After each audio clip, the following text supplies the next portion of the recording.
নমস্কাৰ সকলোলৈকে মোৰ ইউটিউব চেনেলৰ প্ৰথমটো ভিডিঅ'লৈ স্বাগতম জনাইছোঁ।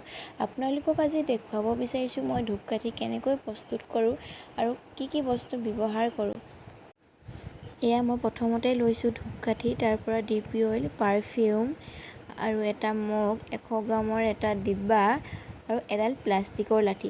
প্লাষ্টিকৰ লাঠি মই ব্যৱহাৰ কৰাৰ কাৰণটোৱে হৈছে কাঠৰ বা বাঁহৰ মাৰি লোৱা হ'লে কাঠৰ বাঁহৰ মাৰিডালে ডিপি অইল আৰু পাৰফিউমখিনি মিক্স কৰোঁতে কাঠৰ আৰু বাঁহৰ মাৰিডালে চেণ্টবিলাক শুহি ল'ব বা অইলবিলাক শুহি ল'ব। কিন্তু প্লাষ্টিকৰ লাঠিডাল লৈছোঁ কাৰণ তাত প্লাষ্টিকৰ লাঠিডালে ডিপি অইল বা চেণ্টবিলাক শুহি ল'ব নোৱাৰে। তাৰ পৰা লৈছোঁ মই ইনাৰ পিপি, তাৰপৰা এডাল মম আৰু এডাল হেক্সু ব্লেড। তাৰ পৰা মই ৰজনীগন্ধা পাৰফিউম ইউজ কৰি আপোনাক ধূপ বনাবলৈ লৈছোঁ, সেয়েহে ৰজনীগন্ধাৰ পেকেট মই লৈ লৈছোঁ। তাৰ পৰা লৈছোঁ মই আউটাৰ পিপি। ধূপবিলাক ভৰাবলৈ বাবে আউটাৰ পিপি ব্যৱহাৰ কৰা হয়, সেয়েহে মই আউটাৰ পিপি লৈ লৈছোঁ। এইটো ডিপি অইল 5 লিটাৰ হোৱাৰ বাবে মই বটলত ভৰাই লৈছোঁ। তাৰ পৰা 100 গ্ৰাম ডিব্বাটোত ঢালি লৈছোঁ। তাৰ পৰা এনেদৰে মই ডিপ অইল ঢালি ল'লোঁ। তাৰ পৰা মই লৈছোঁ পাৰফিউম, ৰজনীগন্ধা পাৰফিউম ব্যৱহাৰ কৰিছোঁ। যিহেতু মই আপোনালোকৰ লগত আজি ৰজনীগন্ধা পাৰফিউম দিয়ে ধূপ বনাবলৈ চেষ্টা কৰিছোঁ, সেয়েহে আপোনালোকক ৰজনীগন্ধা পাৰফিউম ব্যৱহাৰ কৰি ধূপসমূহ প্ৰস্তুত কৰিবলৈ বিচাৰিছোঁ। সেয়েহে ডিপি অইল আৰু ৰজনীগন্ধা পাৰফিউম দুয়োটা মগটোত ঢালি লৈ প্লাষ্টিকৰ লাঠিডালে প্ৰায় 10-15 মিনিটমান ভালদৰে ঘূলি লৈছোঁ। তেনেদৰে ঘূলি লৈ হোৱাৰ পাছত ধূপকাঠিবিলাক মেলি থৈ দিয়া আছিলে, ধূপকাঠিবিলাক তাত মগটোত জুবিয়াবৰ বাবে সৰু সৰুকৈ মই মুঠা কৰি লৈছোঁ।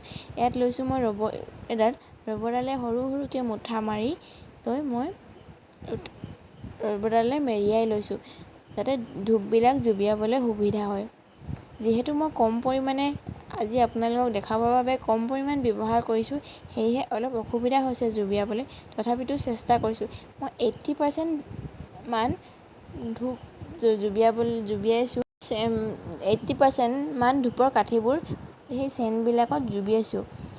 তাৰ পৰা লাহেকৈ এনেকৈ টোপ টোপ পৰালৈকে মই মগটোত থৈ উলিয়াই আনি উভতাকৈ থৈ দিছোঁ, যাতে ওপৰত লাগি থকা ধূপবিলাক তললৈ বিয়পি পৰে।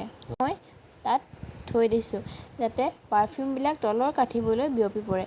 তাৰপিছত মই লাহেকৈ ৰবৰডাল খুলি এটা পলিথিনৰ ভিতৰত মেলি দিছোঁ ধূপবিলাক, যাতে ধূপবিলাকৰ পাৰফিউমবোৰ ভালদৰে লাগি যায়। ধূপকাঠিবোৰত যাতে ভালদৰে লাগি যায়। এনেদৰেই 2-4 ঘণ্টামান থোৱাৰ পাছত মই মমডাল জ্বলাই ল'লোঁ।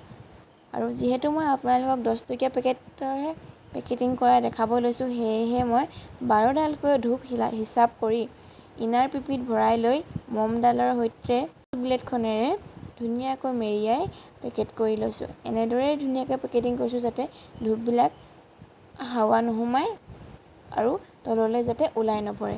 এনেদৰে কৰি লৈ মই আকৌ পেকেট লৈ পেকেটত ভৰাই লৈছোঁ। এনেদৰে মই লাহে লাহে কৰি 12টা পেকেট সম্পূৰ্ণ কৰিলোঁ। তাৰ পৰা মই আউটাৰ পিপি লৈ ধুনীয়াকৈ 12টা পেকেট ধুনীয়াকৈ সমানে জাপি ল'লোঁ। জাপি লৈ চেলো টেপ মাৰি ধুনীয়াকৈ প্ৰস্তুত কৰিলোঁ। এনেদৰেই মোৰ ধূপ প্ৰস্তুত কৰা হয়। আপোনালোকে মোৰ ভিডিঅ'টো কেনে পালে জনাবচোন।